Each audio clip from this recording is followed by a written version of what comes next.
अस्सलाम वालेकुम जी नाज़रीन, मैं हूँ हकीम मोहम्मद बासित और मैं उम्मीद करता हूँ कि आप सभी लोग खैरियत से होंगे। आज हम बात करेंगे छाती के कैंसर के बारे में, यानी कि ब्रेस्ट कैंसर क्या है।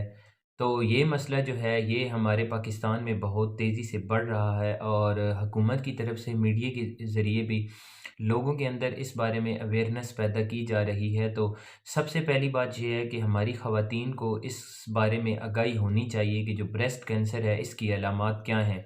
तो जब भी छाती के ऊपर कोई गिल्टी बनती है या कोई दाना बनता है तो पेशेंट को चाहिए कि वो अपने करीबी किसी डॉक्टर से रुजू करे या अपने करीबी किसी मेडिकल सेंटर से अपना मुआयना करवाए, क्योंकि जो छाती का कैंसर है बेसिक इसमें सबसे पहले कोई गिल्टी बनती है छाती के ऊपर या कोई दाना बनता है, तो अगर उसका बर वक्त इलाज नहीं किया जाता तो वो आहिस्ता आहिस्ता बढ़ते हुए वो खून के अंदर शामिल हो जाता है और फिर ये जो मर्ज़ है ये शिद्दत इख्तियार कर लेता है। तो इसका इलाज जो है ये एलोपैथी में भी है, होम्योपैथी में भी है और आज हम बात करेंगे कि इसका हिकमत में क्या इलाज है। तो कोई ऐसी बीमारी नहीं है कि जिसका इलाज ना हो, तो अल्लाह ताला ने अगर बीमारी बनाई है तो बीमारी के साथ-साथ उसका इलाज भी ज़रूर रखा है।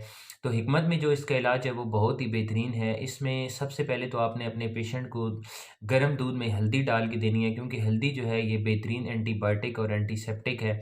हल्दी आप नीम गर्म पानी में भी दे सकते हैं या नीम गर्म दूध में भी दे सकते हैं। इसके अलावा आपने अजवाइन लेनी है 50 ग्राम, पुदीना आपने लेना है 25 ग्राम और गंधक अम्ला सार आपने लेनी है 25 ग्राम।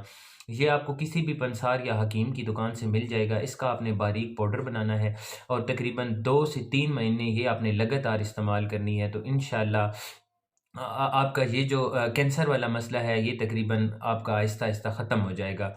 तो साथ में अपनी आपने परहेज़ करनी है और साथ-साथ जो है अपना आपने मुआयना लाज़मी करवाना है। इससे इंशाअल्लाह आपको बहुत ज़्यादा फ़ायदा होगा।